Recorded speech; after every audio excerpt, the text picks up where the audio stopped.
Camille referma le classeur des menus et leva les yeux vers Alexandre, qui tournait distraitement sa cuillère dans un café déjà froid. Leur appartement du quartier haut pavé baignait dans la lumière dorée de cette fin d'après-midi de septembre, et sur la table de la cuisine s'étalaient là les derniers détails du mariage, les cartons d'invitation, la liste des vins, un plan de table couvert de ratures au crayon. Tout était presque prêt. 3 semaines encore, et elle porterait la robe qu'elle avait choisie seule un samedi de juillet, dans une boutique de la rue Crébillon, parce que sa mère avait annulé au dernier moment sous prétexte d'une migraine. Son téléphone vibra sur la table. Le nom de sa mère s'afficha, et Camille sentit son ventre se nouer avant même de décrocher. Un réflexe ancien, presque animal, qu'elle n'avait jamais réussi à désapprendre. « Camille, c'est maman. J'ai regardé le calendrier et il y a un problème. » La voix de Françoise était posée, presque administrative, comme lorsqu'elle annonçait une décision déjà prise. « Ton mariage tombe 1 semaine avant mon anniversaire. Tu le sais très bien. Je ne pourrai pas profiter de mon jour si je suis encore fatiguée de ta fête. Il faut que tu changes la date. » Camille ferma les yeux.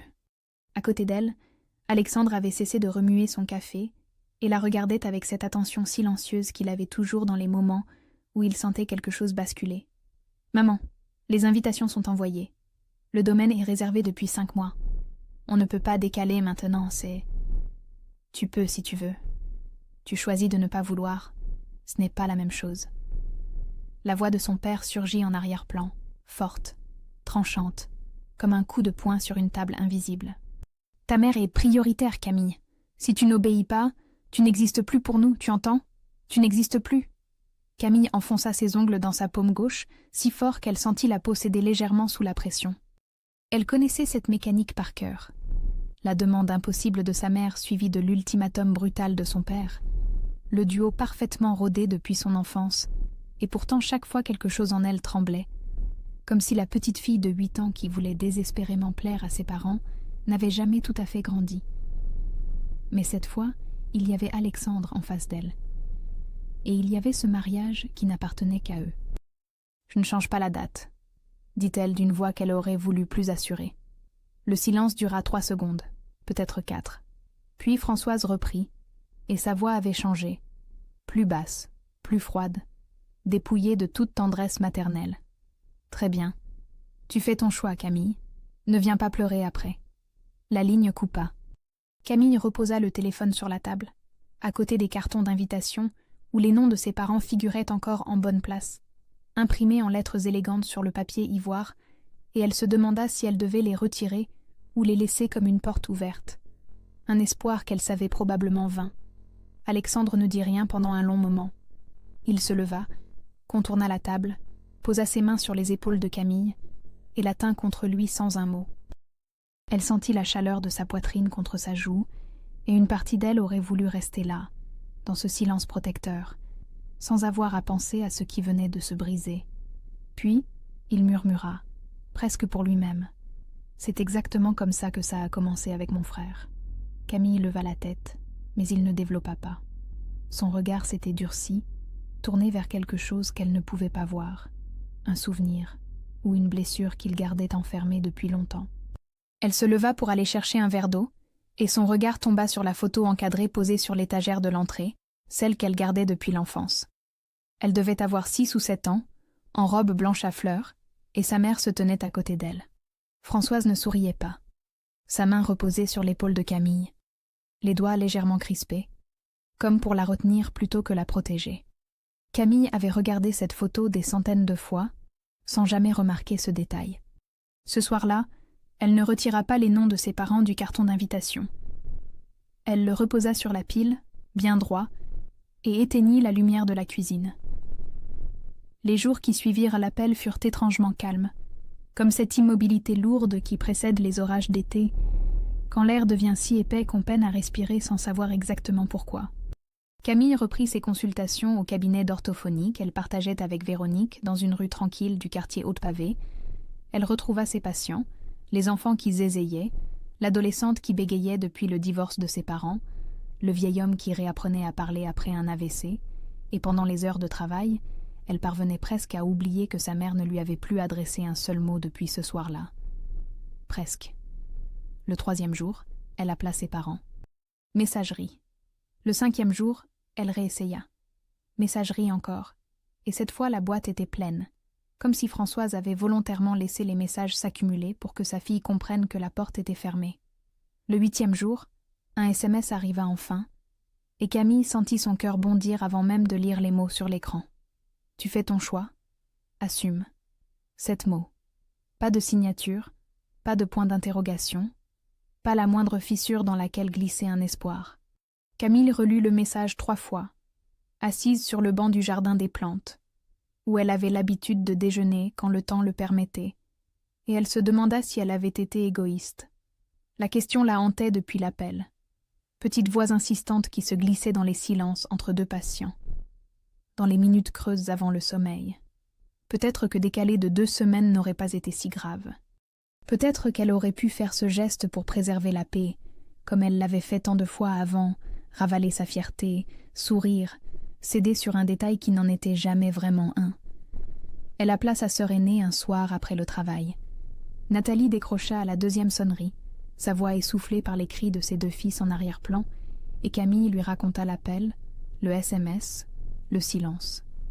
« Tu as bien fait de ne pas céder, » dit Nathalie après un long soupir. « Tu le sais, Camille. Si tu changes cette date, elle trouvera autre chose. La couleur des nappes, le choix du traiteur, la robe. C'est sans fin avec maman. » Puis elle ajouta quelque chose que Camille ne lui avait jamais entendu dire, d'une voix plus basse, presque honteuse. « Toi, au moins, tu oses dire non. Moi, j'ai changé la date de ma communion parce qu'elle tombait le week-end de la Pentecôte et que maman voulait aller à Pornic. J'ai reporté mon déménagement à Saint-Nazaire de 3 mois parce qu'elle disait que c'était trop loin et trop tôt. J'ai tout décalé, toute ma vie, pour que maman soit contente. Et tu sais quoi ? Elle n'a jamais été contente. » Camille perçut dans la voix de sa sœur quelque chose de nouveau, pas seulement de la solidarité ou de la compréhension, mais une pointe d'amertume, un éclat de jalousie mal dissimulé, comme si le courage de Camille était aussi un miroir cruel tendu à toutes les fois où Nathalie avait choisi de plier. Elle raccrocha troublée, et cette nuit-là, elle ne parvint pas à trouver le sommeil avant 2 heures du matin. Les préparatifs du mariage continuèrent, mais chaque décision portait désormais une ombre. Camille choisit les fleurs avec la sensation que sa mère aurait détesté les pivoines. Elle valida le plan de table en laissant 2 places au premier rang, juste au cas où, même si elle savait que ces chaises resteraient probablement vides. Elle essaya sa robe une dernière fois devant le miroir de leur chambre et pleura sans comprendre tout à fait pourquoi, parce que la robe était parfaite et que le bonheur n'aurait pas dû avoir ce goût-là. Alexandre, pendant ces semaines, fut présent mais étrangement en retrait. Il répondait aux questions pratiques, confirmait les réservations, appelait le traiteur. Mais quelque chose dans son regard avait changé depuis le soir de l'appel. Une vigilance tendue, presque inquiète, comme un homme qui reconnaît un danger que les autres ne voient pas encore. Un soir, Camille rentra plus tard que d'habitude après une session difficile avec l'adolescente Beg et trouva l'appartement plongé dans le noir. Alexandre était assis sur le canapé, sans musique, sans écran, les mains posées à plat sur ses genoux. « Alex ?» Il leva les yeux vers elle, et Camille vit qu'il n'était pas triste, mais fatigué, d'une fatigue qui ne venait pas du corps. « Si ta mère vient au mariage, » dit-il lentement, « est-ce que ça va être comme ça toute notre vie ? Les appels, les ultimatums, les silences qui punissent ?» Camille ouvrit la bouche pour répondre, mais il continua, la voix un peu plus rauque. « Et si elle ne vient pas ? Est-ce que tu vas m'en vouloir ?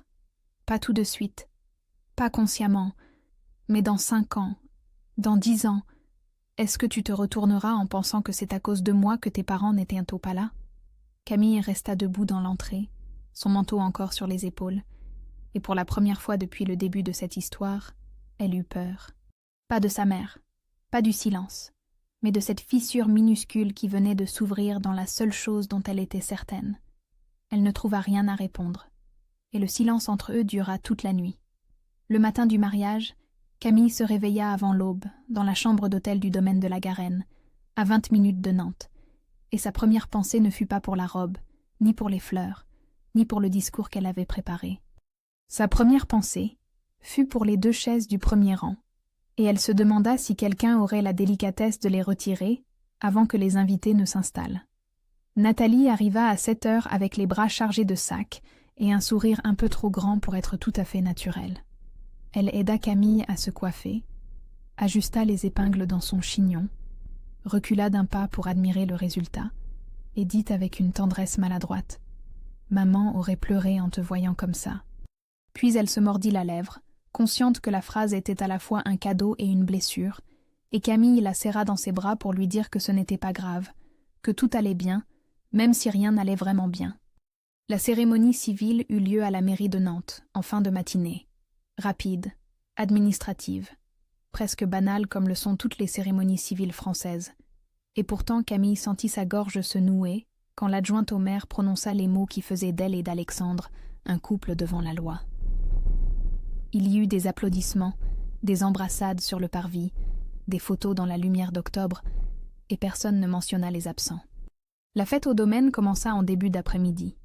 60 invités, des amis, des collègues de Camille et d'Alexandre, la famille d'Alexandre au complet, les cousins de Camille venus de Rennes et d'Angers, et Nathalie avec ses 2 fils turbulents qui couraient déjà entre les tables.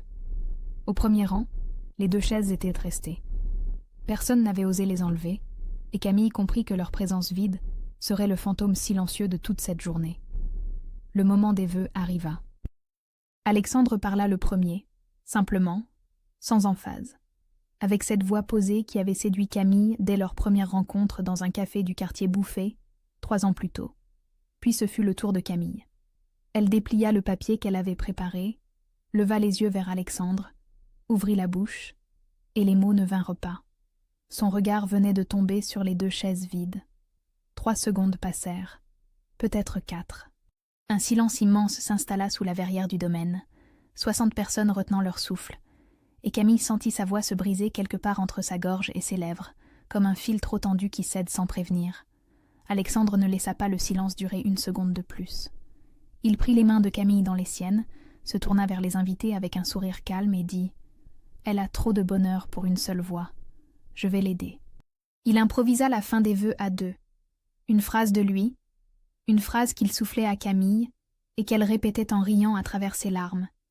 Et la salle se mit à rire et à pleurer en même temps, dans ce désordre tendre qui est la marque des vrais moments de grâce. Ce n'était pas ce que Camille avait prévu. C'était infiniment mieux. Cette faille et cette réparation instantanée deviendraient leur histoire fondatrice, celle qu'ils raconteraient des années plus tard en se regardant avec cette complicité silencieuse des couples qui ont traversé quelque chose ensemble. Nathalie fit son discours après le dîner. Elle parla de leur enfance à Nantes, des étés à Pornic, de la fois où Camille avait défendu un chat errant contre un chien 3 fois plus gros qu'elle, et la salle rit. Mais Camille remarqua que sa sœur ne la regardait pas en lisant ces mots. Ses yeux glissaient sans cesse vers les chaises vides du premier rang, comme si elle lisait son discours à quelqu'un qui n'était pas là. Au dessert, Mireille, la mère d'Alexandre, s'approcha de Camille et la serra longuement dans ses bras. Puis elle murmura à son oreille, d'une voix que seule Camille pouvait entendre, « Profite, ma fille. Ta mère t'a au moins laissé ton mariage à toi. Moi, je n'ai pas eu cette élégance avec Julien. » Camille voulut poser des questions, demander qui était Julien, comprendre ce que cette phrase contenait de douleur ancienne. Mais Alexandre l'entraîna sur la piste de danse, et la musique emporta tout le reste. La soirée fut belle, imparfaite, traversée de courants invisibles, mais belle.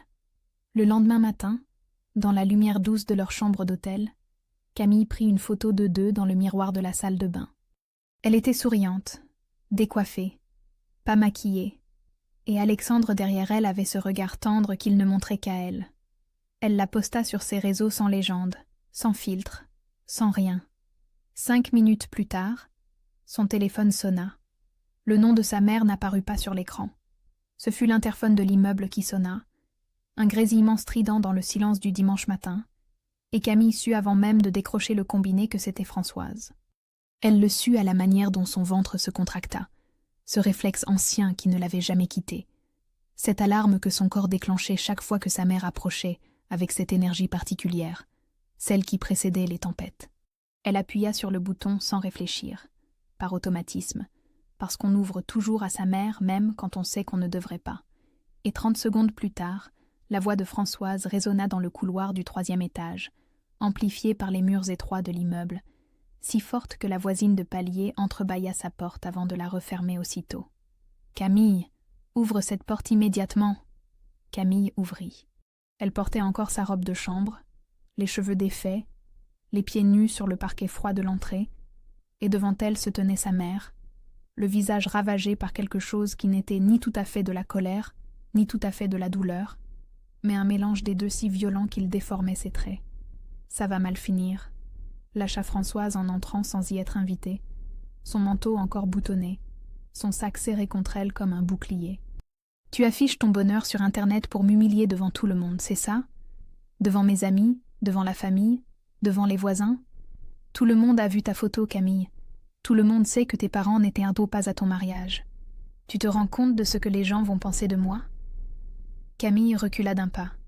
La phrase la frappa avec une violence qu'elle n'avait pas anticipée, non pas à cause du reproche lui-même, mais à cause de ce qu'il révélait.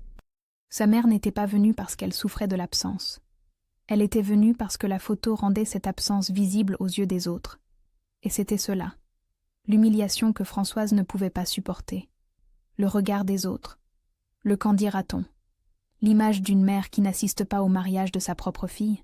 « Maman, c'est toi qui as choisi de ne pas venir ?» dit Camille d'une voix qu'elle s'efforçait de garder stable.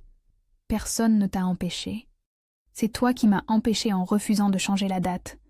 C'est toi qui as décidé que ton mariage était plus important que ta propre mère. » Françoise arpentait le salon, les mains tremblantes, les yeux brillants de larmes qu'elle retenait par fierté. Elle renversa une pile de magazines sur la table basse sans s'en apercevoir, fit 3 pas vers la fenêtre, revint vers Camille, incapable de rester immobile, portée par une énergie destructrice qui cherchait où se poser.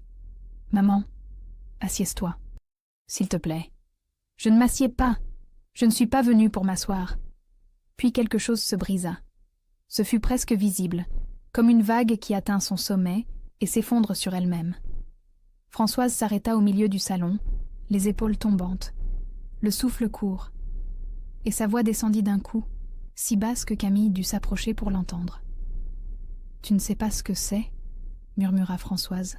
« Tu ne sais pas ce que c'est de voir sa fille réussir ce qu'on n'a jamais eu. » La phrase resta suspendue entre elles, lourde, chargée de quelque chose d'immense que Camille ne comprenait pas encore tout à fait, mais qu'elle sentait vibrer dans chaque mot, une douleur ancienne qui ne parlait pas du mariage, ni de la date, ni de la photo, mais de quelque chose de bien plus profond. Camille tendit la main vers sa mère. Un geste instinctif, le même qu'elle aurait eu avec un de ses patients quand les mots ne suffisent plus et que seul le contact peut encore dire quelque chose. Françoise regarda cette main tendue. Ses yeux se remplirent de larmes. Puis elle recula, serra son sac contre elle et sortit de l'appartement en claquant la porte si fort que le cadre trembla. Camille resta debout dans l'entrée, la main encore suspendue dans le vide, et elle entendit les pas de sa mère décroître dans l'escalier, chaque marche un peu plus lointaine, chaque marche un peu plus définitive. Alexandre sortit de la chambre. Il avait tout entendu. Il s'approcha de Camille, posa sa main sur sa joue et dit doucement « Elle ne te déteste pas, Camille. Elle se déteste elle-même. » Mais son visage était fermé, sa mâchoire serrée, et Camille comprit qu'il ne parlait pas seulement de Françoise. Ce soir-là, pour la première fois depuis qu'ils vivaient ensemble, ils se couchèrent dos à dos, chacun enfermé dans un silence que l'autre ne savait pas comment briser. Camille essaya de reprendre le cours normal de sa vie, mais la phrase de sa mère s'était installée en elle comme une écharde invisible, de celle qu'on ne voit pas, mais qu'on sent à chaque geste. Réussir ce qu'on n'a jamais eu. Elle tournait ces mots dans sa tête pendant ses consultations, entre 2 patients, en marchant le long de l'Erdre le soir après le travail, et plus elle les examinait, plus elle sentait qu'ils contenaient une vérité que personne ne lui avait jamais dite. Elle appela Nathalie un mercredi soir, après avoir couché ses doutes dans un carnet pendant 3 jours, sans parvenir à les démêler.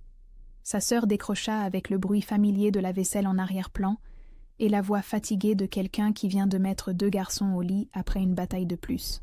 « Nat, il faut que je te demande quelque chose. Quand maman a dit que je réussissais ce qu'elle n'a jamais eu, tu sais de quoi elle parlait ?» Le silence de Nathalie dura trop longtemps pour être innocent. Camille entendit le robinet se fermer, une chaise racler le carrelage, Puis la respiration de sa sœur changeait de rythme, comme quelqu'un qui se prépare à dire ce qu'il a gardé trop longtemps. Il y a quelque chose que je ne t'ai jamais raconté, Camille. J'aurais dû, mais je ne savais pas comment. Et plus le temps passait, plus c'était difficile. Camille serra le téléphone contre son oreille et attendit. Tu te souviens, quand tu avais 17 ans, tu avais postulé pour un programme d'échange à Édimbourg, le programme de littérature comparée, celui dont tu parlais tout le temps au dîner pendant des semaines. Camille s'en souvenait vaguement. Un formulaire rempli avec enthousiasme, une attente fébrile, puis une réponse qui n'était jamais venue. Elle avait fini par croire qu'elle n'avait pas été sélectionnée et n'y avait plus repensé. La déception enfouie sous les années comme tant d'autres déceptions adolescentes. « Tu avais été acceptée ?» dit Nathalie. « La lettre est arrivée un matin de juin. Maman l'a ouverte avant toi. Et elle l'a jetée. » Le silence qui suivit n'était pas un silence ordinaire. C'était le genre de silence qui redessine les contours d'une vie entière, qui déplace les meubles dans une pièce qu'on croyait connaître par cœur. Camille resta immobile sur le canapé, le téléphone contre l'oreille, incapable de former le moindre mot pendant ce qui parut une éternité. « Comment tu le sais ?» finit-elle par demander, la voix blanche. « Je l'ai découvert par hasard, des années plus tard. Maman en a parlé à tante Monique un Noël. Elle pensait que je n'écoutais pas. Elle a dit qu'elle avait fait ce qu'il fallait, que tu étais trop jeune pour partir si loin, que l'Écosse t'aurait changé et que tu ne serais jamais revenue la même. Elle en était fière, Camille, fière de t'avoir protégée, comme elle disait. » Camille raccrocha sans dire au revoir. Elle resta assise dans le noir du salon pendant 1 heure, les yeux fixés sur un point invisible du mur, et quelque chose en elle se réarrangea, lentement, douloureusement, comme un os qui se remet en place après une fracture. Ce n'était pas un incident isolé. La date du mariage, la robe choisie seule, les annulations de dernière minute, les silences qui punissent, tout cela n'était pas de la maladresse maternelle. C'était un système construit pierre par pierre pendant 32 ans, et Camille venait seulement de le voir. 3 jours plus tard, un autre coup tomba. Mireille, la mère d'Alexandre, appela son fils un dimanche matin, avec une gêne audible dans la voix. Françoise l'avait contactée la semaine précédente. Elle ne savait pas comment elle avait trouvé son numéro et lui avait tenu un discours d'une 20aine de minutes sur le caractère difficile de Camille, son égoïsme, son manque de respect envers ses parents, en concluant par un avertissement maternel. « Votre fils mérite mieux, croyez-moi. » Mireille avait hésité à en parler, mais sa conscience ne lui permettait pas de garder le silence. Alexandre raccrocha et resta immobile un moment dans la cuisine, les mains à plat sur le plan de travail, la mâchoire si serrée que Camille vit les muscles de son cou se tendre comme des cordes. Puis il se tourna vers elle, et sa voix était calme, trop calme, de cette froideur maîtrisée qui chez lui signalait non pas l'indifférence, mais la limite exacte de ce qu'il pouvait supporter. « Ta mère appelle ma mère dans mon dos, pour lui dire que je mérite mieux que toi. Tu comprends ce que ça veut dire, Camille ?» Elle ne répondit pas. « Il faut que tu règles ça. Pas dans 6 mois, pas quand tu te sentiras prête. Maintenant. Parce que moi, j'ai vu ce que ça fait à un couple. J'ai vu mon frère perdre sa femme, sa maison et 3 ans de sa vie parce qu'il n'a pas su poser de limites avec ma mère. Et je refuse. Tu m'entends? Je refuse de revivre ça. » Camille le regarda et comprit que ce n'était pas un ultimatum de colère. C'était un ultimatum d'amour, le plus difficile à entendre, celui d'un homme qui dit « Je t'aime assez pour partir si tu ne te bats pas. » Camille appela son père le lendemain matin, depuis son cabinet, entre 2 patients, la porte fermée à clé pour être sûre que personne n'entendrait. Elle ne lui laissa pas le choix. Pas de formule douce, pas de négociation. Juste une phrase simple prononcée d'une voix qui ne tremblait pas. « Papa, j'ai besoin de te voir. Seul. Sans maman. Demain, 14 heures, au café de la place Bouffeil. » Bernard hésita si longtemps que Camille crut qu'il avait raccroché. Puis il dit d'accord, d'une voix si basse qu'elle dut coller le téléphone contre son oreille pour l'entendre. Et elle comprit que son père avait peur, pas d'elle, mais de ce que cette conversation allait exiger de lui. Il arriva avec 10 minutes de retard, le dos voûté, le pas incertain, vieilli de plusieurs années en quelques semaines. Camille le vit pousser la porte vitrée du café et chercher sa fille du regard, avec l'expression d'un homme qui sait qu'il marche vers quelque chose dont il ne pourra pas revenir indemne. Il portait la veste en velours côtelé qu'il mettait chaque dimanche depuis aussi longtemps que Camille se souvenait. Et ce détail familier lui serra le cœur. Ils commandèrent 2 cafés. Camille attendit que le serveur s'éloigne, puis posa ses mains à plat sur la table et regarda son père droit dans les yeux. « Papa, je sais pour la lettre d'Édimbourg. » Bernard ferma les yeux. Pas de surprise, pas de dénégation, juste un affaissement imperceptible des épaules, comme un homme qui porte un poids depuis trop longtemps et qui sent enfin la sangle céder. Je sais aussi que maman a appelé la mère d'Alexandre pour lui dire que je suis quelqu'un de difficile et que son fils mérite mieux. Bernard ouvrit la bouche, puis la referma. Ses doigts tremblaient autour de la tasse. « Alors maintenant, » dit Camille, « j'ai besoin que tu me dises la vérité, pas la version de maman, la tienne. » Le silence dura presque 1 minute entière. Autour d'eux, le café vivait sa vie ordinaire de début d'après-midi.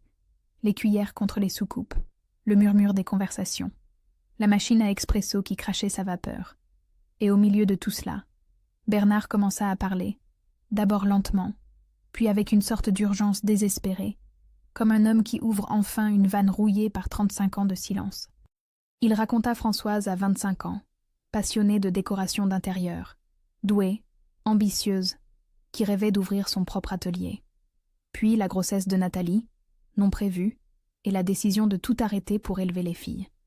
Un sacrifice que personne ne lui avait demandé, mais qu'elle s'était imposée avec la rigidité de ceux qui transforment leur choix en sentence. Puis les années, l'amertume, le ressentiment silencieux qui avait lentement empoisonné chaque repas, chaque dimanche, chaque conversation. Ta mère n'a jamais supporté que tu sois celle qui s'en est sortie, dit Bernard, les yeux rouges. Tu as fait des études, tu as ouvert ton cabinet, tu as construit ta vie sans demander la permission à personne. Tout ce qu'elle n'a pas eu le courage de faire, tu l'as fait sans même t'en rendre compte. Et chaque fois qu'elle te regarde, elle voit tout ce qu'elle a perdu. Il s'essuya les yeux avec le dos de la main, un geste maladroit, presque enfantin. L'anniversaire, la date du mariage, tout ça c'était un prétexte. Ce qu'elle ne supportait pas, c'était de te voir rayonner. Pas par méchanceté, Camille, par douleur. Et toi, papa? Pourquoi tu ne m'as jamais défendu? Bernard baissa la tête. Sa réponse vint dans un souffle, si fragile que les mots semblaient se briser en sortant de sa bouche. Parce que je ne l'ai jamais fait. Pas pour toi, pas pour ta sœur, pas pour moi-même. C'est plus facile de se taire, Camille. C'est lâche. Mais c'est plus facile. Il leva les yeux vers elle et ajouta, avec une tendresse déchirante, « Ta mère t'aime, mais elle ne sait pas aimer sans posséder. » Camille prit la main de son père sur la table et la serra. Elle ne dit rien. Il n'y avait rien à dire qui soit à la hauteur de 35 ans de silence. En sortant du café, elle marcha jusqu'au bord de la Loire et appela Alexandre. « Je sais ce que je dois faire. » Camille ne commença pas la lettre tout de suite. Elle passa 3 jours à tourner autour, comme on tourne autour d'une porte qu'on sait qu'il faudra ouvrir, mais dont on redoute ce qu'on trouvera de l'autre côté. Elle acheta du papier à lettres dans une papeterie de la rue Crébillon. Pas le papier ordinaire qu'on utilise pour les courriers administratifs, mais un papier épais, ivoire, légèrement grainé sous les doigts, parce qu'elle sentait confusément que ce qu'elle allait écrire méritait un support à la hauteur de ce que les mots allaient apporter. Le premier soir, elle s'assit à son bureau après le dîner, le stylo à la main, et resta immobile pendant 20 minutes devant la feuille blanche. Les mots ne venaient pas. Pas parce qu'elle n'avait rien à dire, mais parce qu'elle avait trop à dire, et que chaque phrase qui se formait dans sa tête semblait soit trop violente, soit trop faible, soit trop injuste, envers une femme qui était à la fois la personne qu'il avait le plus aimée et le plus blessée au monde. Le deuxième soir, elle écrivit 4 pages d'une traite, dans un élan fiévreux qui ressemblait à une hémorragie, puis les relut et les déchira. C'était une lettre de colère. Et la colère, Camille le savait par son métier d'orthophoniste. Par toutes ces heures passées à écouter des gens chercher leurs mots pour dire ce qui leur faisait mal, la colère détruit le message qu'elle prétend porter. Le 3e soir, elle recommença. Cette fois, elle commença par le commencement. « Maman, Je t'écris parce que les mots que j'ai à te dire sont trop importants pour être prononcés au téléphone, où tu peux raccrocher, ou dans un couloir, où tu peux claquer une porte. Je t'écris parce que je veux que tu puisses relire ces mots autant de fois qu'il le faudra, et parce que j'ai besoin que tu les entendes jusqu'au bout. » Elle écrivit lentement, pesant chaque phrase, et la lettre prit forme comme une construction patiente, chaque paragraphe posé sur le précédent avec la précision d'une maçonne qui sait que les fondations doivent être solides pour que le reste tienne. Elle décrivit ce qu'elle avait ressenti enfant, cette sensation permanente de marcher sur un sol instable, de ne jamais savoir si sa mère serait douce ou glaciale, aimante ou distante. Elle décrivit l'adolescence, les choix imposés sous couvert de protection, les sorties annulées, les amis découragés, les rêves réduits au silence.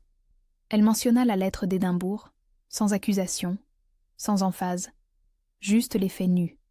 J'avais été acceptée. Tu as jeté la lettre. Je l'ai appris 15 ans plus tard. Elle décrivit le mariage, les chaises vides, les vœux brisés, la photo et la scène dans l'appartement.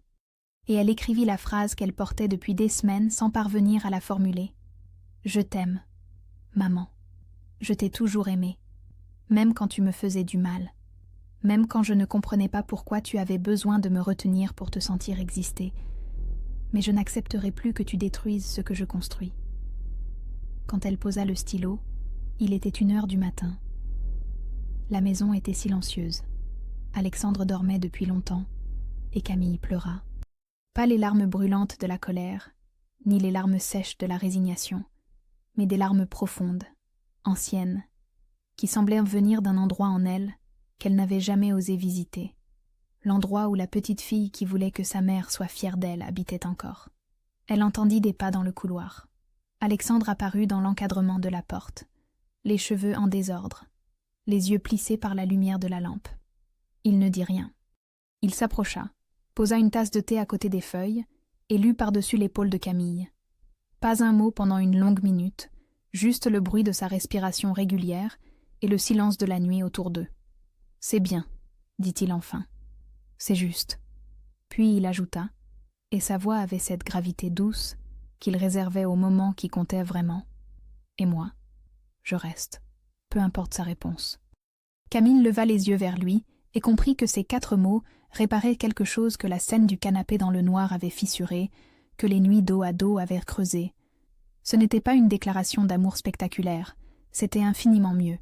C'était un homme debout à 1h du matin qui choisissait de rester, et cette simplicité-là valait tous les vœux de mariage du monde. Le lendemain, elle appela Nathalie pour la prévenir du contenu de la lettre.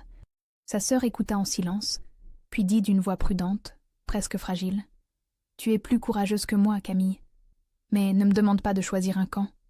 Je n'y arriverai pas. » Camille ne répondit pas tout de suite.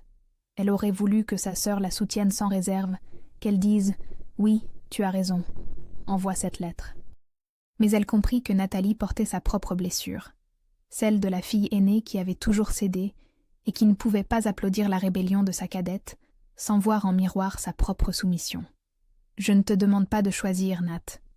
Je te demande juste de savoir. » Camille posta la lettre un mardi matin, en passant devant la boîte jaune de la rue de Strasbourg sur le chemin du cabinet.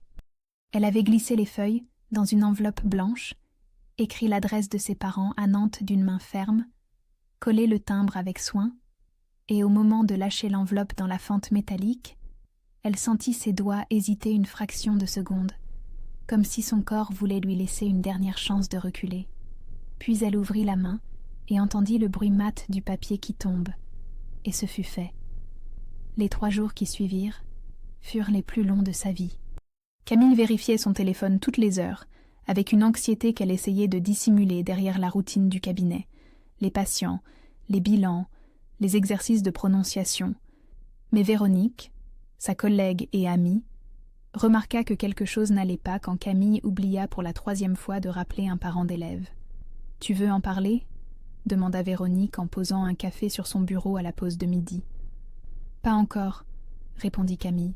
« Je saurai quoi dire quand je saurai comment ça finit. » Le 4e jour, à 19h30, alors que Camille rentrait à pied par les quais de l'Erdre dans la lumière déclinante de novembre, son téléphone sonna. Le nom de sa mère s'afficha, et Camille s'arrêta au milieu du trottoir, le cœur battant si fort qu'elle sentait ses tempes pulser. Elle décrocha. « J'ai lu ta lettre », dit Françoise. Sa voix n'était pas celle que Camille attendait. Pas de cri, pas de froideur administrative, mais quelque chose de tendu, de contrôlé, comme une femme qui a répété ce qu'elle allait dire et qui s'accroche à son texte pour ne pas dérailler. Tu racontes ta version des choses, Camille, mais tu oublies la mienne. Tu oublies que je t'ai élevée, nourrie, habillée, soignée pendant 18 ans. Tu oublies les nuits blanches quand tu avais de la fièvre, les devoirs que je t'aidais à faire, les heures de route pour t'emmener à tes cours de danse. Et tu me réduis à quoi? À une mère qui jette une lettre? Camille ferma les yeux. Elle s'était préparée à la colère, au silence, même aux larmes, mais pas à cela. Cette défense minutieuse, ce réquisitoire d'amour maternel brandi comme une preuve que rien de mal n'avait pu être commis. Maman, je ne réduis rien. J'ai écrit que je t'aimais. C'est la première phrase de la lettre. Tu m'aimes avec des conditions. Tu m'aimes si je me comporte comme tu veux. Ce n'est pas de l'amour, ça, Camille. C'est du chantage. L'ironie de cette accusation faillit arracher un rire amer à Camille, mais elle se retint. Ce n'était pas le moment. Et la lettre d'Édimbourg, maman? C'était quoi? Nathalie t'a raconté n'importe quoi. Ta sœur a toujours été jalouse de toi. Elle invente des histoires pour vous monter l'une contre l'autre. Nathalie t'a entendu en parler à tante Monique. Elle n'a rien inventé. Le silence qui suivit dura si longtemps que Camille crut que sa mère avait raccroché. Puis Françoise reprit, et sa voix avait changé, plus aiguë, plus fragile, celle d'une femme acculée qui sent le sol se dérober. J'ai fait ce que je pensais être juste. Tu avais 17 ans. L'Écosse, toute seule, à 17 ans. Quelle mère aurait laissé faire ça? Camille inspira profondément. Elle sentait la colère monter, chaude, pressante, mais elle pensa à la lettre, à chaque mot qu'elle avait pesé, et elle choisit de rester sur la ligne qu'elle s'était tracée. Maman, je ne te demande pas de t'excuser, je te demande de choisir. Est-ce que tu veux faire partie de ma vie, ou est-ce que tu veux avoir raison? Françoise raccrocha. Pas de mots, pas de porte claquée, juste le bip plat de la ligne coupée, et Camille resta debout sur le quai, le téléphone encore contre l'oreille, les yeux fixés sur les reflets de l'eau dans la lumière des réverbères. Le lendemain, Bernard appela. Sa voix était celle d'un homme qui n'a pas dormi. Ta mère ne mange plus, Camille. Elle reste dans le fauteuil du salon toute la journée avec ta lettre sur les genoux. Elle ne pleure pas. C'est pire. Nathalie appela 1 heure après, suppliante. Fais un geste, Camille. N'importe quoi. Un message, un appel, quelque chose. Tu as gagné, elle a compris. Maintenant, il faut que quelqu'un tende la main. Camille sentit le poids de ces 2 appels peser sur ses épaules, comme une charge physique, et pendant un instant, elle faillit céder, par habitude, par culpabilité, par amour. Puis Alexandre, qui avait entendu les 2 conversations depuis le salon, dit calmement sans lever les yeux de son livre. « Tu as fait ton geste, Camille. » La lettre était le geste. Elle tint bon. Elle envoya un seul message à sa mère, 5 lignes, pas une de plus. « Maman, ma porte est ouverte. Quand tu seras prête, je t'invite à dîner chez nous, à ma table, à mes conditions. Pas avant que tu sois prête. Je t'embrasse. » 2 semaines passèrent. 14 jours de silence pendant lesquels Camille apprit à vivre avec le vide sans essayer de le combler, à résister à l'envie de rappeler, de s'excuser, de faire comme si rien ne s'était passé. Puis un matin de décembre, alors qu'elle ouvrait son cabinet et que le froid de l'hiver nantais lui mordait les joues, son téléphone vibra. Un SMS de Françoise. Pas un mot d'excuse, pas une déclaration, pas une justification. Juste une question, 5 mots. Dimanche, c'est possible. Camille relut le message 3 fois. Puis elle répondit. Dimanche, c'est parfait. 6 mois avaient dû passer depuis ce premier dimanche de décembre, où Françoise avait franchi la porte de l'appartement de haut pavé, avec la raideur d'une femme qui entre en territoire inconnu. Elle avait apporté une tarte aux pommes, faite maison, et l'avait posée sur la table sans un mot, comme si ce gâteau devait dire à sa place tout ce que sa bouche ne parvenait pas à formuler. Le dîner avait été gauche, ponctué de silences trop longs et de phrases trop courtes. Mais personne n'avait crié, personne n'avait claqué de porte, Et quand Françoise était partie ce soir-là, elle avait serré la main d'Alexandre une fraction de seconde de plus que nécessaire, un geste minuscule que Camille fut la seule à remarquer. Il y eut d'autres dimanches après celui-là. Pas tous les dimanches, pas avec régularité, mais suffisamment pour qu'une habitude fragile prenne forme, comme une plante qu'on n'ose pas encore appeler robuste mais qui pousse quand même. Françoise ne prononça jamais le mot pardon. Camille cessa de l'attendre. Elle comprit, au fil de ses repas silencieux et maladroits, que certaines personnes n'ont pas les mots pour demander grâce, non par orgueil, mais parce que personne ne leur a jamais appris cette langue-là, et que l'amour prend parfois la forme d'une tarte aux pommes posée sur une table sans un mot. Un dimanche de mai, Françoise demanda à voir les photos du mariage. Camille hésita, puis alla chercher l'album que Nathalie avait confectionné. Sa mère l'ouvrit sur ses genoux et le feuilleta lentement, en silence, avec une attention méticuleuse, s'arrêtant sur chaque image comme si elle essayait de reconstruire un jour auquel elle avait choisi de ne pas assister. En arrivant à la photo où Camille souriait au bras d'Alexandre devant le domaine de la Garenne, Françoise s'immobilisa. Ses doigts restèrent posés sur le bord de la page, tremblants. Puis elle dit, d'une voix si basse que Camille dut se pencher pour l'entendre, « Tu étais belle. » 3 mots. Pas d'excuses, pas de déclaration, pas de retour en arrière. 3 mots qui avaient coûté à Françoise plus que tout ce qu'elle avait jamais dit, parce qu'ils contenaient l'aveu implicite de tout ce qu'elle avait manqué, de tout ce qu'elle avait gâché, de tout ce qu'elle n'arriverait probablement jamais à réparer entièrement. Camille posa sa main sur celle de sa mère et ne dit rien.